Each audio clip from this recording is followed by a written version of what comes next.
You're listening to Public Safety First, a podcast to help you learn about the First Responder Network Authority and how you can be part of the future of public safety technology. And now, your host. Hello, everybody. I'm Harry Markley. I'm the Law Enforcement Senior Advisor for the FirstNet Authority. I'm a retired Assistant Chief from the Phoenix Police Department, and I've been with the Authority about 6.5 years. I'd like to welcome you to the Public Safety First podcast. My guest today is Chief Jeri Williams. She is the retired Chief from the Phoenix Police Department. Chief Williams is a 33-year law enforcement veteran. She was the first female chief of the Phoenix Police Department, and she's received numerous accolades and awards for her dedication to law enforcement. I've personally known Chief Williams since her very first day in the academy. Outstanding person, outstanding law enforcement officer, and really pleased to have her here today. So Harry, first and foremost, I'd be remiss if I didn't kind of give you a shameless plug. So Harry was one of my assistant chiefs when I came back home to Phoenix in 2016 and was really a joy to work with because I had someone who really had my back and understands the importance of our first line officers. So thank you for creating this opportunity in this space to talk about those of our officers who died in the line of duty. So, Chief Williams, first of all, tell us what drove you to public safety? Fresh from college, my mom told me I had two options. You got to work or go to school. I finished with school, so I had to find a job. Fortunately for me, the Phoenix Police Department partnered with the Phoenix Occupational and Industrial Commission in the recruitment of minority personnel who were looking for people of color and women to be police officers, and that was 1988. And at the time, my family was always involved in public service, so that wasn't foreign to me. But also the issue of pay equity, having a retirement, and having no day that was the same was really intriguing to me. So I kind of fell into law enforcement. I will say that some of my superiors saw leadership skills and abilities in me that I don't think that I knew that I had at the time. Rose through the ranks very proudly with the Phoenix Police Department and retired in 2011 as an assistant chief to be the police chief in Oxnard, California. Being a Phoenix native, I know a lot about the city and a lot about the state. And I know that law enforcement, especially in 1988, was not very well represented by women or by African Americans. So I know that you were very groundbreaking when you came along. As you look at your career, what's your proudest moment and your greatest accomplishment over your law enforcement career? Gosh, Harry, so that's $1 million question always. So to me, is really accomplishing all the things that we set out to accomplish, to include the implementation of body-worn cameras, making adjustments on the fly to policy, really caring about our officers and showing that we care about our officers by attending events, talking to them personally, those kind of things. Having been elected the first female police chief of the Major City Chiefs Association unopposed was one of those things that you kind of look back and say, holy smokes.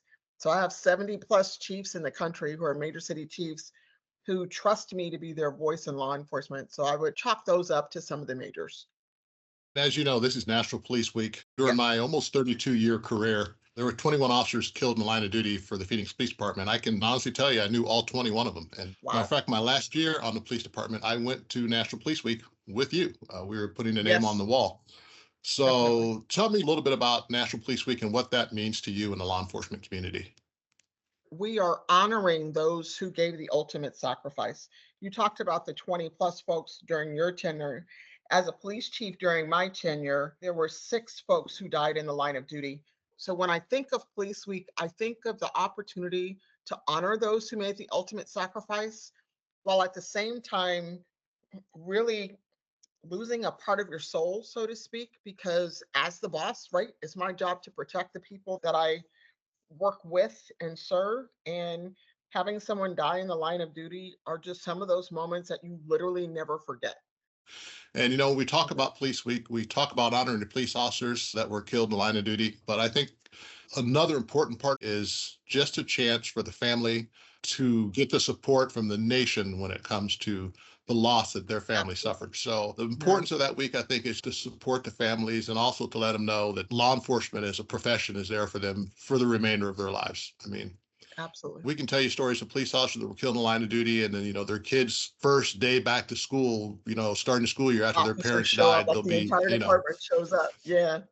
Exactly. They show up in uniform and escort those kids to school. I think that the fraternity of police is just amazing. And the fact that, you know, we have Police Week, although it's a very solemn event, I think that the message of support and understanding is just amazing. What message would you like to share with your peers about this week? So, Harry, you mentioned so many things that trigger both joy and sorrow. You talk about it being a solemn event. When you're on Capitol Mall during the candlelight vigil and you look across and you see all of the candles being lit, I was fortunate to be able to read the names of the officers who died in the line of duty from Phoenix PD. And I can still remember standing there in that moment, looking out in that crowd and feeling both proud and sad simultaneously, but wanting to make sure that I read that name 1,000% right, because there are family members out in that audience. There are colleagues in that audience. And I think that the message would be first to the families, when we say we're a police family, we really mean it. I've seen officers going to the graduation ceremony of kids who are graduating from high school or college post having a parent die in the line of duty. And then at the same time, to your point, having personally known a number of these officers reminds me to say a little prayer for them and their families. I won't ever know what that experience is, losing someone like that. But at the end of the day, we want those families always to know that their loved ones will never be forgotten. Very good points. And I will say, for those that are listening, if you've never been to Police Week, first of all, if you've never lost someone in the line of duty, you're so lucky, and I hope it never happens. But if you do, it's very important that you attend and be there to support the family and the other families that are there. And Chief Williams mentioned the candlelight service. Oh my It's goodness. interesting because that starts with one single flame that they light a candle on, and that flame gets passed on to thousands and thousands of candles that are displayed out there in the Capitol Mall, each held by a police officer or a family member or another Yes. person representing the family. It's just an incredible, solemn, heartbreaking and Amen. joyous thing all in one to experience. I think is Agreed. really amazing. Just speaking personally for my police department, the Phoenix Police Department, we've lost about 45 officers in the line of duty.